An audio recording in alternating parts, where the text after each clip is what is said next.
chapter 1. Ruth, chapter 1.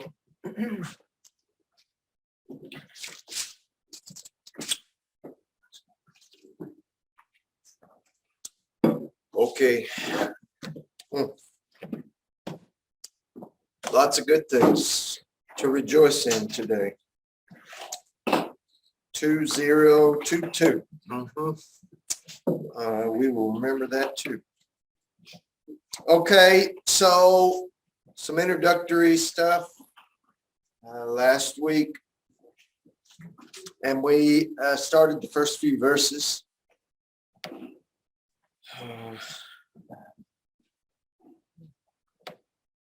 This section that we are going to look at, we are very familiar with, and it really is worthy of being center stage. I heard it.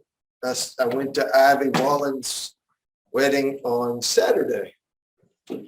So y'all need to congratulate her when you see her, because she sits, it's hard to tell those yellow Wallens apart. But Ella is the one that has the baby and the husband and is expecting another one.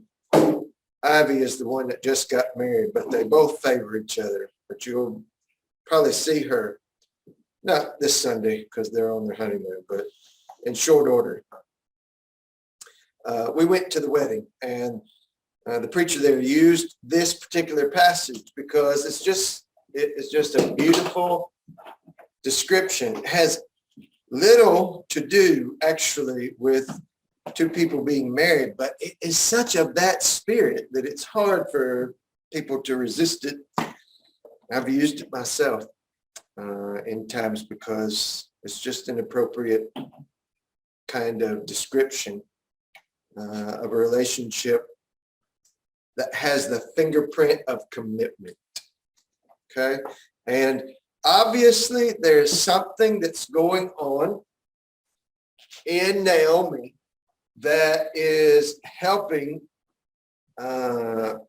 Ruth to be able to see her kind of life. We know that she has been around because the boys take some wives. So she's around her, but it's not like, this unending period of time. But there is nevertheless some opportunity for Ruth to hear and figure out the kind of person that Naomi is. So they go to Moab. Elimelech leads them. We talked about that last week. The husband and the sons both die in the land of Moab. They had married, the boys had married Moabite women. And there they are in verse 4. But both of the boys die. So verse 6. When Naomi heard in Moab that the Lord had come to the aid of his people by providing food for them. Draw a line back up to verse 1. Circle that expression there. Have the Lord had come to the aid, or whatever your translation says there, and draw that back to the famine. I mean, that is the promise that God makes. He has said that he would discipline them with these measures, but then it was also stated very clearly, especially in the books of the law, the books of Moses, that God would do that. And when Solomon is going to set up the temple, remember that he is going to have all this beautiful prayer. And one of the things that God had mentioned, or that Solomon mentions, is if you bring famine. And the reason he mentions that is because there is this usage of it historically. Well, now God comes to the aid. He comes to the rescue. And that is a great spot. He has given them bread. He had visited his people. And it's just a beautiful description. The Lord had come to the rescue by providing food for them. So she and her daughters-in-law prepared to return home from there.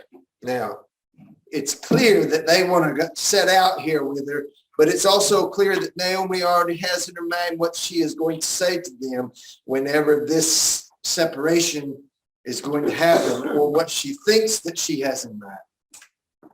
So with her two daughters-in-law, she left the place, obviously where they had been living, and she set out on the road that would take them back to the land of Judah. So that's her course. She doesn't have another place. I mean, where else would you go? If something like that happened to you, it's more than likely, it just feels natural for you to just try and get home, you know?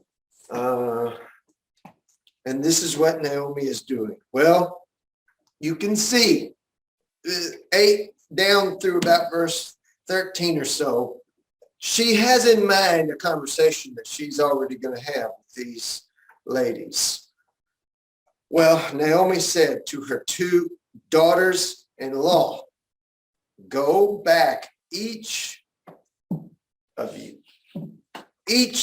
to your mother's home. Now look at the expression of grace from this woman. May the Lord show you kindness, as you have shown kindness to your dead husband and me. May the Lord grant that each of you would find rest in the home of another husband. It's sentimental. I mean, she had envisioned that those girls would be a part of her family for a long time. But now that she realizes this has happened, there is an expectation. And she understands that because the children did not come in either one of these situations through the marriage, it's going to be hard for them. And there's no husband in the future as long as they stay with her. That's what she's thinking, okay? And you can understand how she would think that way.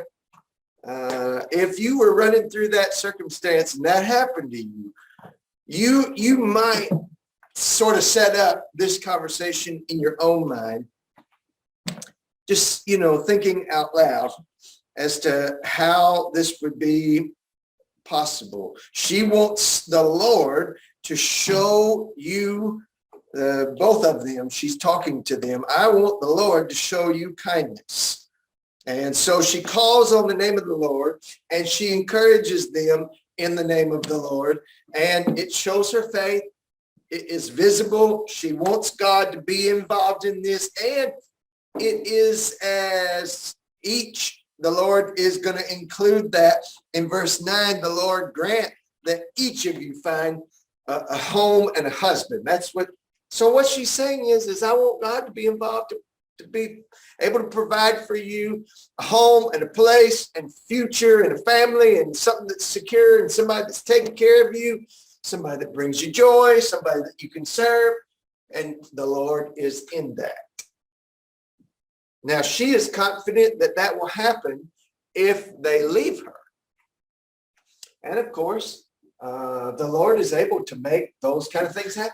If both of those girls had left her at that moment, would it have been possible for the Lord to provide for both of them husbands and a home? And why, yes, of course. We recognize that immediately.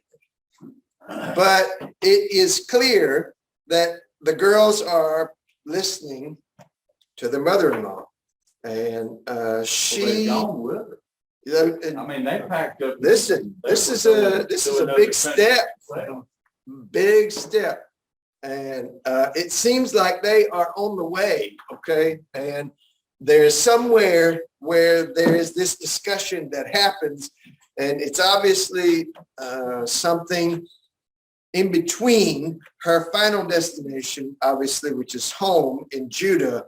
But in between that, she's having this conversation with them. But it does seem that they have given her kind of the "we'll go with you." She even expresses to them that you have shown kindness to your dead husbands and to me. Maybe the implication is by the way that you have continued to think about me or sit with me or be with me or help me or move the stuff or whatever the case is.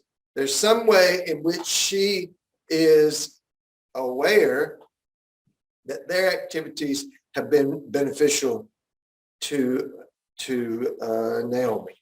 And she's proud of that.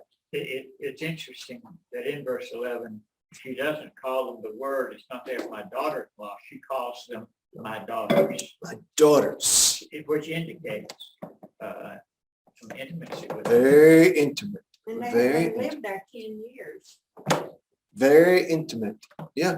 There's a space where she is living there 10 years now. Obviously, the boys get married in between that time. So we don't know exactly how long, but it just says they married women there. And so there's a period of time, and she does feel, I mean, it's clear that she is appreciative, but she also knows that because she doesn't have any more sons. See, when she starts talking to them, and they begin to kind of have this, like, we've met the road that's going to separate us. That seems to be the moment where this conversation is kind of pressed. And so she wants that God be involved in blessing each one of them. Well, Naomi says, then the end of verse 9, they kissed them and they wept aloud. And they said to her, we will go back with you to your people. When it's happened to both of you, I mean, surely they talked about it. They had to have some time where they were thinking about what they were going to say, you know, if it ever came down to that. And so they are hearing Ruth, and they see that she intends to go back, and they are wanting to satisfy her and wanting to be a support to her. And so they're like, hey, you know what? We'll just go back with you. That's a beautiful spirit. And it will be exercised. But verse 11 coincides with what she is saying to them in 8. Naomi continues the conversation. Return home, my daughters. Why would you come after me? Am I going to have more sons who could become your husbands? Return home, my daughters. I am too old to have another husband. Even if I thought there was hope for me, even if I had a husband tonight and gave birth to sons, would you wait until they grew up? Would you remain unmarried for them? Even if that might be possible, okay? You're talking about waiting a span of, 15 or 20 years, whatever the span might be. Would you be willing to wait and give all that up just so that you could marry sons if I had a husband that could produce sons? And I have none of that. But the time frame is her reasoning. It's too much. What does she mean? What is she trying to say? Need to make a life for themselves. Ma'am? Need to make a life for themselves. You need to make a life for yourself. This plan of you hanging around with me is too long term. It's not sensible. And it's not, it's not that she's trying to say, I don't want you around. That's clearly not the case. But she's just saying, this just doesn't make sense. The facts are not in our favor here. And they'll be too old. And they'll be too old by the time those men come along and grew up. That might have been something that could have been or would have been done. But the likelihood of it is just, it's too many things stacked against them. Was that a custom back in that day? Okay, so let's just think about that I think for that just may a be second. Can we think about an Old Testament example, kind of where that happened? Anybody got one? That is About supposed Reuben. Yes. Judah. Yeah. Judah has sons, Onan and Perez. Is that right? Ooh, I'm making myself a liar. Onan and somebody. I know Onan is the second one. I don't remember the name of the first one, and both of those boys die. You remember? One of them dies because the Lord finds him wicked, and he puts him to death. And he gives the second son to Tamar, who was the first one's wife. He gives Tamar, because she's the widow now, he gives her to the second brother. Well, that brother is supposed to preserve the family line, and he doesn't. He sleeps with her, but then he spills his seed on the ground. And the Lord puts him to death. Well, Judah has one other son, and he's young. Okay? And he says to Tamar, live at your father's house like a widow until my son, the last one, whichever one his name is, Shalom, I believe, until he grows up. And then whenever he gets old enough, Frank, I'll give him to you as a husband. Well, he told her that, and she was waiting on that. Really, she was. But he was lying about it because he didn't want to give Shalom to her, because in his mind, that woman had already killed two of his kids. So he didn't want to give his last baby boy to that woman. So he just kind of left her. And even though Shalom was old enough and could have been given, she was denied that privilege. Well, that's when he ended up sleeping with her by accident, because he thought she was a prostitute, remember? And then she became pregnant. And then he calls her out, and he's like, shame on you. You were supposed to be living like a widow in your father's house until my precious baby grew up. And she said, I'm pregnant by the man who owns this. You remember? And that's when Judah was like, okay, I should not have been over there. And he doesn't sleep with her again, but he does bear some. So yes, there is example of expectation that they would. I mean, that spirit is very deep in the people. Didn't they try to trip Jesus up too in saying that The example, even from the New Testament, is 7 brothers. I mean, there are 7 different times that this woman is married to another. That's the example we have. What was the deal of pressed that, on that. you know? It's like- family preservation. That's all it is. And it is maintaining an heir Okay. for the one who died. Because the boy died before an heir was born, that's when that rule was in place. Otherwise, it was not. When the land was divided up, then they divided parcels to families.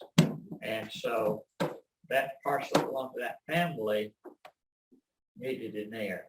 Needed somebody to be in that spot and I was working. just sitting there thinking about them giving me a 20-year-old man to Yeah. live with now. Yeah. Good luck, Charlie. I was- Yeah. An older woman, and I was thinking Reuben.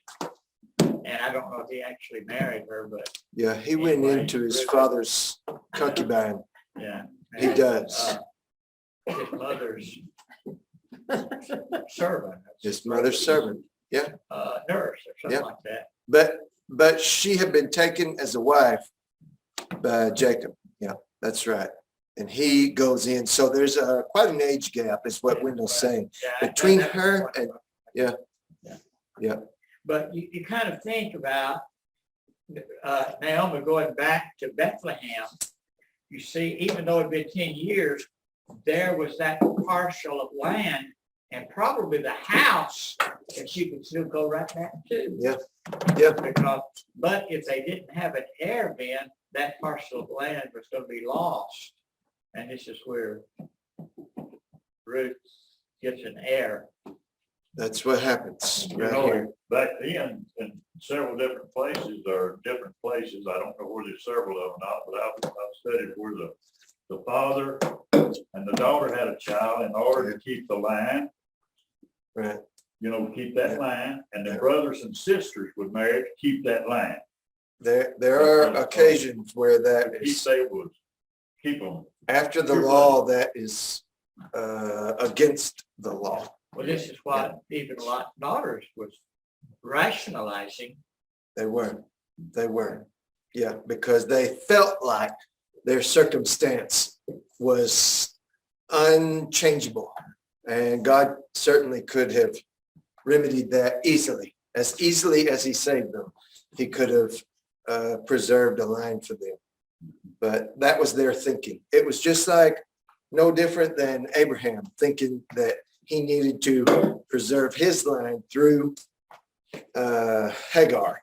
I mean, it's about the same spirit and the same sentiment. So there is an expectation that families would act in this way. Well, They were supposed to move back in with mom and daddy until they found one, but that was a custom in Moab. see, that is why this account from Judah is because Tamar was living in her father's house as a widow there. And that is maybe the setup that would have been in place. And probably this tradition of then marrying a brother extended even beyond the law. It was probably also a patriarchal tradition. So what Wendell is saying Even is, among the Moabites. yeah, probably. is that practice would have been largely appreciated, and everybody would have done that. Everybody would have acted like that because it was necessary in order to preserve the family. And it is, from God's standpoint, it is a way to show respect and honor to a family and make sure that somebody is there who is able to care for it. And you see the way that he provides here, and you can get a really close estimation of how that would look and how it would figure. And because Boaz is going to be that person anyhow. Yeah, he redeems her. And Yes, it's almost like he went to another family member that's in right. order, That's right. because it's that family member's duty to marry her. That's right. And That's right. So there is at least a visible pressure of expectation of this kind of behavior. So, and we'll talk more about that whenever the event happens, but that is exactly what's happening. And Naomi's sort of trying to talk her way through that with these girls. Well, at the end of verse 13, she says, "No, my daughters, it is more bitter for me than for you to think about that kind of setup and that kind of situation, because the Lord's hand has turned against me." Now she wants the Lord to help the girls and show kindness to them and grant them families of their own, etc. But she is tying this to God's hand that has turned somehow against her. That is a really strong statement. And now the girls are going back home to mom and daddy, and she's going back by herself. She'll be alone. She will be all by herself. And of course, God is going to provide, and he can, because he's that kind of God. But Yes, she is seeing that the hand of the Lord is upon her. The hand of the Lord is working against her. So there's crying between them. Orpah in verse 14 kissed her mother-in-law goodbye.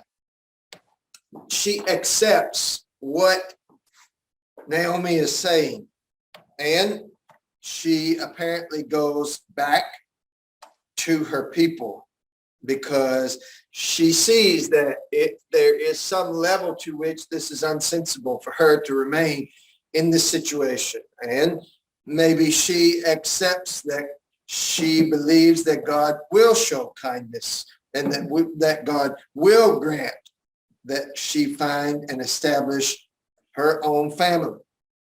But Ruth clung to her. Now look, Naomi said, your sister-in-law is going back to her people and her gods. Go back with her. But Ruth replied, don't urge me to leave you or to turn back from you. Where you go, I will go. Where you stay, I will stay. Your people will be my people. And your God, my God. Where you die, there I will be buried. May the Lord deal with me, be it ever so severely, if even death separates you and me. And when Naomi realized that Ruth was determined to go with her, she stopped urging him. Okay, so if you're looking for a definition of what determined means, this is a good one. If you are determined in your faith, then it means that spiritually, you would say to the Lord, where you go, I go. Where you stay, I stay. Your people, my people. Got it? Was these girls from, they serve different Pagans. gods, pagans. Yep. Pagan So background. it's almost like this one accepted the true God She does. and follows her mother-in-law. She does. And let's go back to the pagan way. She does. That there is definitely an elevation of her mindset because she is revealing that she is prepared to submit to the God that is the Lord, the God that she knows Elimelech and her husband and Naomi have served. Even though the boys are dead, that spirit of faith obviously is still in Naomi. You hear it out of her mouth there in verse 8. The Lord show you this, the Lord show you that. And then she can't even finish her conversation without saying, well, the Lord's hand is against me. And everything involves out of her mouth the presence of the Lord, the activity of the Lord, and she's got a respect for the Lord. And somehow that communicates to Ruth. Go ahead. There's a couple of things. One, Orpah's not wrong for going back to their family. At least in our, like in the sense of their family tradition, she's not wrong. There's been this misconception that Orpah like throws up her hands and runs away from them. Yeah. That's not the case. It was what needed to happen. And Ruth is the anomaly. Ruth is not the norm. She is certainly the outlier because most anybody that was in that circumstance, even today, Would have done. would have walked away and said, I love you, but I'm going to go back to the people that I know best, which is my hometown. Yep. So Ruth is the outlier. She's not the norm. The second thing is Ruth is an example of 1 Corinthians 7:14. The unbelieving husband is sanctified through his wife. The unbelieving wife is sanctified through her believing husband. There's 10 years of documentation that we don't have, but apparently at some point in that 10 years, Ruth starts to at least have some appreciation for what her husband and her father-in-law and mother-in-law believe. Because when she comes home with Naomi, Naomi's not in a right frame of mind to be a quote evangelist. As a matter of fact, we haven't got to the verse just yet, but verse 20, she tells all the people, just, I'm a bitter old woman, don't talk to me. And that's not exactly the person that's going to be bringing somebody to Christ, if you want to call it that. So at some point in the 10 years, Ruth had to have developed some kind of relationship with God, even though it was a very simple one. It had not developed or grown yet. It's going to. But that's the reason why she goes back with Ruth, is when she goes back with Naomi, she sees the evidence from her husband and her father-in-law and her mother-in-law that this is the lifestyle that I should be pursuing. Now, that's not to knock Orpah's dead husband either. It's just a simple matter of what we see, the evidence we have in front of us. Like I said, we have 10 years of documentation that we don't have, but apparently at some point, a tremendous impact has had on her. It cannot be, however, understated that the fact of the historical revelation here is the dying of Elimelech and the boys. Those three things, can we say that those three things open the door and give the opportunity for faith to grow? Now, what we would call that is suffering. That's what we would call a husband and two boys being lost. We would call that suffering. But somehow through that, I mean, if they are all lost, like at Job at one time, if they are all looking at this, like if it happens just boom, just where everybody's in there together reasonably, I understand that these pictures can be rough to kind of think about how that happens, or if it all happens within the span of a 3-year period, or however it works out, it happened. And that moment of suffering is where possibly. Well, when you suffer, The C.S. door Lewis is always open. said, suffering is God's megaphone to the sleeping world. It's how the attention is got. Like you get, Yep. you go back to what you know best when you suffer. Yep. And for Orpah, what she knew best was go home to Moab, go back to where I started. Yep. For Ruth, something, whatever it is, happens. For her, the break comes. Instead of going back to what I've always known, I'm going to stick with what I know now. Right. And there's something to that that's pretty remarkable. And it's a beautiful, I mean, this is a great description. Where you go, I will go.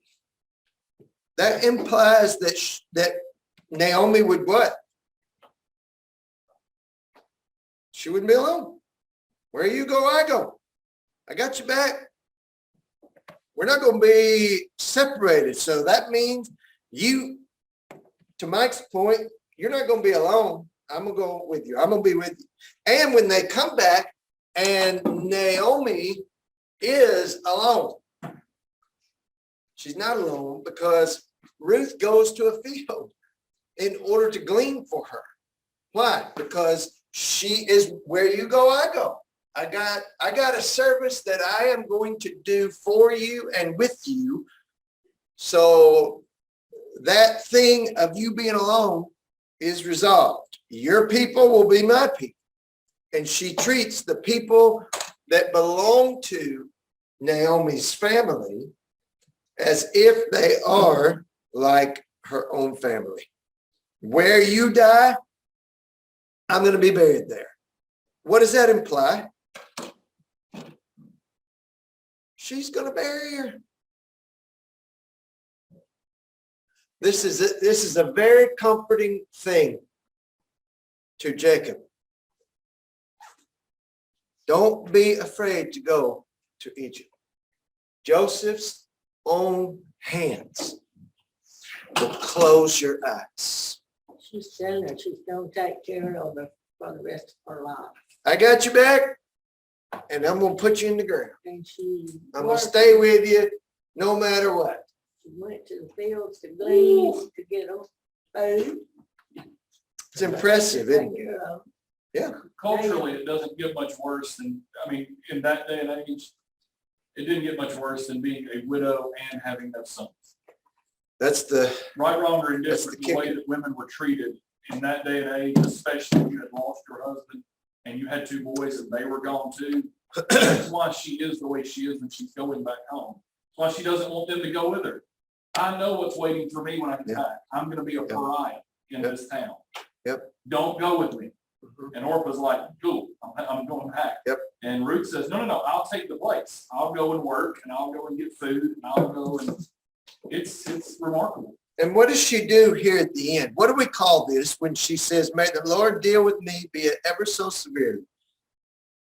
If even death separates me and you. What is she doing there? What is that called? What's another word for that statement? Oh, it's an oath. It's a vow.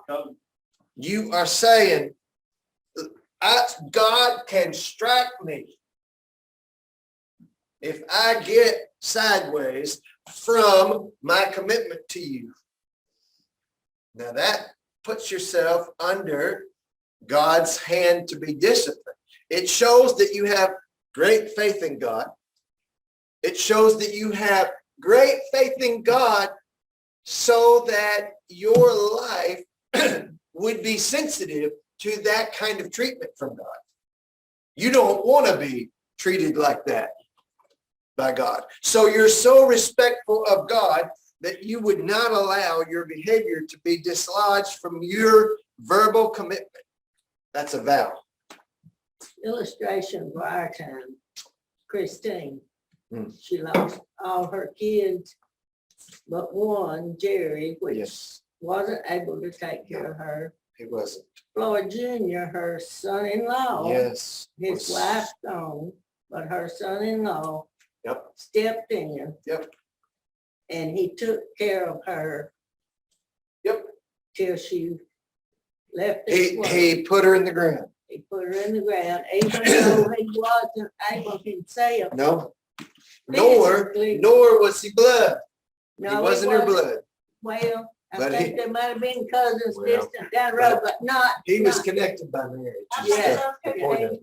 Yeah, They were some kids and were back. They was, but that wasn't the point of him taking that's care of right, her. yeah. He was his son-in-law, that's right. and he No, lived, I mean, we he really did. did. He We really need to did. offer up prayers for Junior, because Junior is a faithful, loving Yeah. person. He took this spirit of Ruth right here and exemplified it He did. toward Christine. And all of us would do well to manifest this level of attitude and this disposition in our own life. Now, who are you saying that to? A lot of us could say we are saying that to our spouse. And don't you make that agreement?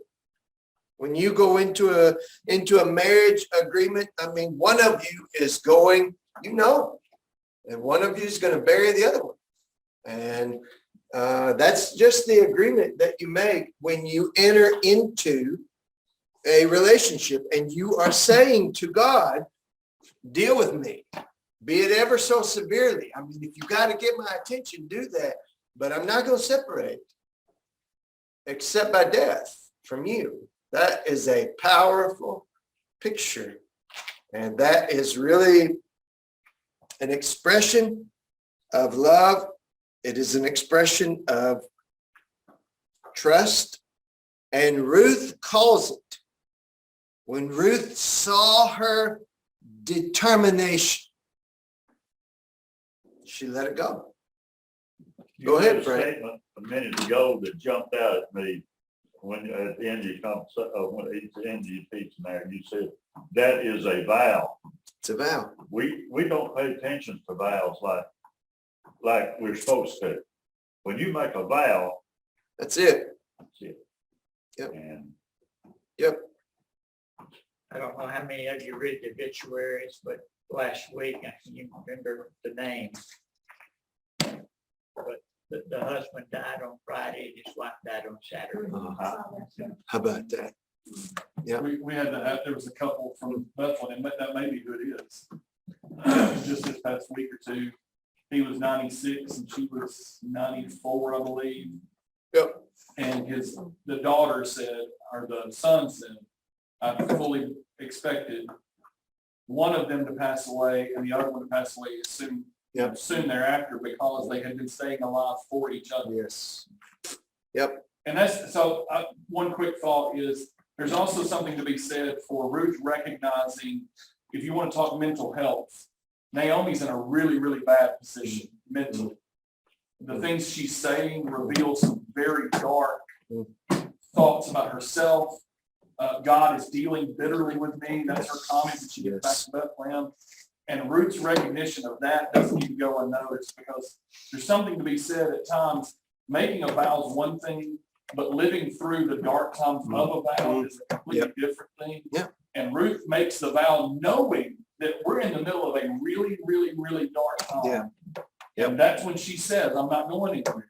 I'm with you. When I die, I'll die with you. I'll be buried where you. There's something to be said for that, because that's the part Frank's talking about. The recognition of vows, covenant, oath, etc. That's the nature of it. Is the high times are really easy. When everything's great, we're living in a big house and money's rolling in, it's easy. When stuff goes south and you're dealing with depression in your house, or you're dealing with self-loathing, self-hate, and you're the spouse, the easy thing to do, world teaching, is walk out. The hard thing to do is to sit down and go, hey, listen, I know what you're going through. I may not have experienced it, but I'm not going anywhere. That's the hard thing. That's what Frank's talking about. It's just the vow means that that there isn't an option for you to back out. And that's what she does. And it is a good point that she is doing that in the midst of kind of, and I'm sure that, we can't also miss that Ruth herself is probably grieving, from her own loss, along with dealing with a mother-in-law who is dealing with loss. And her mother-in-law is dealing with twice and three times the loss that Ruth is dealing with. So, I could see. Given the keys to the city, but she's a foreigner. Yes. And she's a foreigner from a place that is our enemy. That's right. She's going to be outside. Moving. She's going to be You may as well be moving in the tents. At home, she's going to have problems. Yes. It's going to be some tough times. That is a life that she doesn't know at this junction. She doesn't know how the road may play out, Mike. That's exactly right. There may be some dark times. There may be some challenges. There may be some threats. There may be some people that don't like her, that won't treat her the way that God's people are supposed to deal with things. Well, because of what she did in chapter 3 and verse 11, she is known as a woman of excellence. That is a great, and that ties us to Proverbs 31, that kind of behavior. It is really, that's a good chapter 3 and verse what? 11. Yeah, mark that right there. Circle the word determined in 18. Circle the word determined and put 3:11, because there she is called a woman of excellence. What verse did you say? It's an internal note, 3:11. Yeah. She was determined to do what She she was. said she would do. She And was. because of that, that's the reputation that she. And nothing moved her from And that that. is the reason why she's determined to do the right thing, is because that's who she is. That's right. This is not a put on. It's not for show. It was rude. That's right. Transformation has been very good. Yes. Great comments. Thanks, everybody.